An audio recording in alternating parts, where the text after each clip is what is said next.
Hi everyone, today we will continue with wish clause, but we will talk about a wish about future, and we will use would and could in this subject. Okay, what does it mean? So when we use would, could, and verb one with wish, and it is used to express impatience, okay, or keywords, annoyance, or dissatisfaction of the action in present or future. Okay, please be careful. If we want to express impatience, annoyance, and dissatisfaction of the action in present or future, we will use would or could in with wish clause. Let's see on the examples. I wish you would stop smoking. Okay, it means you are smoking now and it's annoying me. I wish you would stop smoking. Okay, and it means I wish it would stop raining. Okay, it means I am impatient because it is raining and I want to go outside, but because of the rain I couldn't go out. So I wish it would stop raining, and I use would in wish clause with wish. I wish she would be quiet. It means I'm annoyed because she is speaking too much, and I want to her she stop it. Okay, she would be quiet. She stop speaking. Arkadaşlar bugün Wish About Future'dan bahsedeceğiz. Aslında bunu kullanarak ne demiş olacağız bunu göreceğiz. Would ve could kullanıyoruz bu yapıda ve gelecekte ya da günümüzde içinde bulunduğumuz durumda bir şeyden rahatsız oluyorsak, bıkkınlık gelmişse, sabırsızlık duyuyorsak ne kullanacağız? Would, could ve fiilin yalın hali. We use bare form of the verb with would and could, you know that. Örneklerden bahsettik. Parantez içinde açıklamalarını yaptık daha iyi anlayasınız diye. Birlikte inceleyelim. I wish you would stop smoking. Ne diyoruz? Keşke sigara içmeyi bıraksan. Artık sen şu anda sigara içiyorsun ve bu durum beni çok rahatsız ediyor. Keşke sigara içmeyi bıraksan. Keşke sigara içmeyi kessen artık demiş oluyoruz ve bir durumdan rahatsız olduğumuzu bildiriyoruz aslında. Bıkkınlık geldiğini bildiriyoruz. I wish it would stop raining. Keşke yağmur dursa. Şu an çok sabırsızım. Çünkü yağmur yağıyor ve ben dışarı çıkmak istiyorum. Ama yağmur yağdığı için dışarı çıkamıyorum. Bu durumdan rahatsız olduğumuzu, sabırsızlığımızı belirtmiş oluyoruz would kullanarak. I wish you would be quiet. O kadar çok konuşuyor ki artık konuşmasından rahatsız oluyorum. Keşke konuşmayı bıraksa, keşke sessiz olsa dedik. Bu cümlede I wish you would be quiet. Yes, we have a note there. After I and we, it is used could. We said before we use would and could. Okay, so when we use could, if our subject as one of them, I and we use could instead of would. Let's see on the example. I wish I could go to the match with you. I wish I could go to the match with you. I wish I would go. It's false, okay? You say, I wish I could go to the match with you. You must say, I wish I could sing better. I wish we could remain calm during all of this. Yes, what is the problem? I use I could, okay? It's true. When I say would, it will be false, okay? You can use could when your subject is I or we. Okay, I wish we could remain. Again, we use could because our subject is we. I wish I could sail all around the world. I use could again.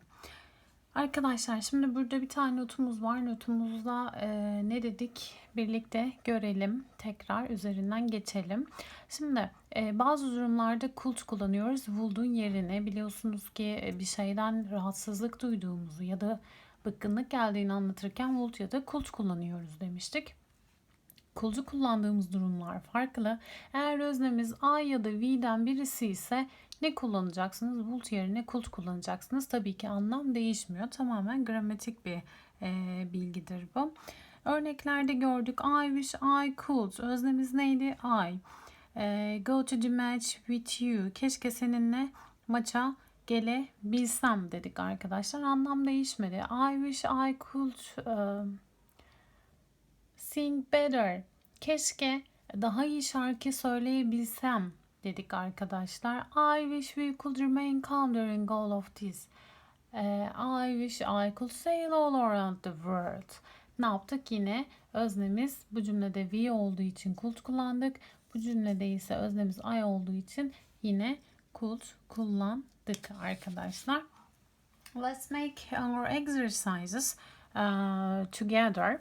Okay, please be careful and try to find the answers with me. Okay, I wish I blah blah blah the manager of this company.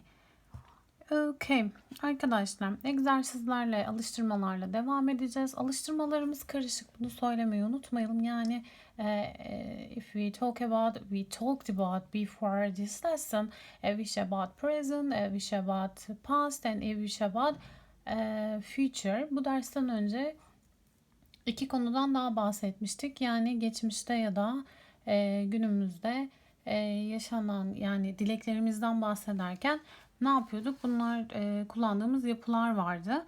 Bunları hatırlıyoruz. A wish about present'ta ne kullanıyorduk? Past tense kullanıyorduk. Arkadaşlar with wish. Past'ta ne kullanıyorduk? Eğer geçmişte bir durumda, yaşadığımız bir durumdan şikayetçiysek ve değiştirmek istiyorsak bu durumda ne kullanıyorduk? Had and verb tree kullanıyorduk ve bugün gördüğümüz konuda da could ve would kullanıyoruz dedik. Öznemiz I ya da we'den birisi ise could kullanacağız dedik would'un yerine. Let's start the exercises then. I wish I blah blah blah the manager of this company. I write there were because a wish about present. Arkadaşlar genel şu anda içimde bulunduğum bir durumun değişmesini istiyorum. Diyorum ki keşke bu şirketin yöneticisi olsam. Aslında ne değilim, yöneticisi değilim ve genel bir durumdan, şu an içinde bulunduğum durumdan bahsettiğim için ne kullandım? Were kullandım. Past tense kullanıyorduk biliyorsunuz. İçinde bulunduğumuz durumda memnun olmadığımız bir şeyi değiştirmek istiyorsak. Let's continue with the second one. Peter wishes he blah blah blah not buy that car. It breaks down so often and causes him trouble. Okay, Peter has a car and his car breaks down so often and causes him trouble, and he wishes he hadn't bought.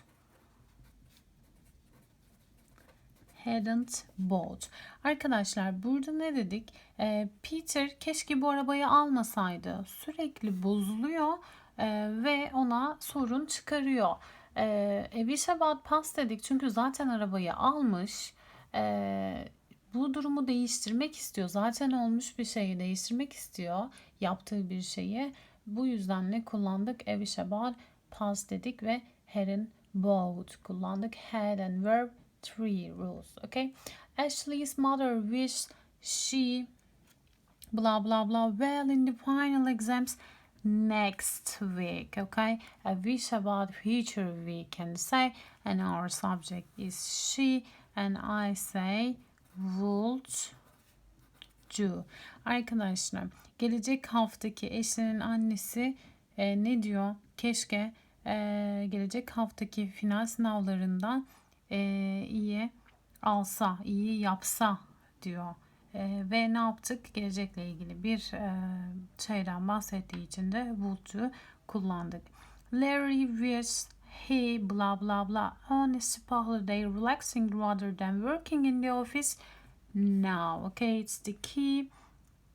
And he talk about the action he wants to change the action and now. Okay, and he were I said içinde bulunduğu durumdan rahatsızlık belirttiği ve bu durumu değiştirmek istediği için were dedik. Biliyorsunuz ki neden was demedik derseniz hatırlayacaksınız ki wish clause'da bütün özneler için to be fiilini were olarak kullanıyorduk. Please don't forget, it's so important. Okay. Let's continue with the fifth one. Mary feels homesick. She blah blah blah in her home with her parents now. Again, I talk about at the moment. Okay, she talk about at the moment, and I said were in this sentence. I used were in this sentence. Arkadaşlar bu cümlede de ne dedik? Keşke şu anda ailesiyle birlikte evde olsaydı dedik. Şu andan bahsediyor. Bütün özneler için were kullanıyoruz dedik. O yüzden burada da ne yaptık bu örneğimizde de? I said were. I use were in this sentence. Okay? I wish people blah blah blah cut the trees anymore. Okay? Cut the trees anymore. Arkadaşlar şimdi artık insanlar ağaçları kesmese, keşke ağaçları kesmese diyoruz ve içinde bulunduğumuz, yani gelecekte ya da içinde bulunduğumuz durumda bıkkınlık, sabırsızlık bildiren şeylerde, artık bitmesini istediğimiz şeylerde ne kullanıyoruz dedik? Would ya da could kullanıyoruz dedik. So I write there people would cut. People wouldn't cut. Çünkü artık ağaçları kesmeseler diyoruz anlam olarak. Buraya not yazmamış olsak da ne dememiz gerekiyor? I wish people wouldn't cut the trees anymore dememiz gerekiyor arkadaşlar. The students wish they study more. They all got bad marks from the exam. It's the key for you. Arkadaşlar bu sizin için bir anahtar, bir ipucu. It's a clue for you. Şimdi burada past tense var. Geçmiş zaman. Sınavdan kötü not almışlar. Artık bu olay yaşanmış, bitmiş. Demek ki geçmişte olan bir şeyden bahsediyoruz. So I said they had studied. Okay? Çünkü ne diyorum? Keşke öğrenciler daha çok çalışsaydı. Hepsi sınavdan kötü not aldılar dedik. Geçmiş zaman. Get'in ikinci hali got you know. Okay. Let's make the last exercise. Last example. She with her father blah blah blah not go you use to Russia on business. She misses him. She misses him, so he had gone. And I said arkadaşlar şimdi Rusya'ya babası iş için gitmiş cümleden anladığımız kadarıyla ve onu özlüyormuş. Gittiğini anlıyoruz bu cümleden. Özlediğini söylüyor çünkü. Keşke iş için Rusya'ya gitmeseydi diyeceğiz. So past olduğu için hadn't, it's negative. Okay, hadn't gone. Okay, it's the third form of go. Went and gone. Please don't forget the second and the third form of the verbs. Arkadaşlar bugünlük dersimizi burada bitiriyoruz. Wish clause konusunu burada bitirdik. Bu dersimizle birlikte anlaşılmayan bir şey olursa mutlaka sorun. Örnekleri çözmeye devam edeceğiz. See you on next lesson.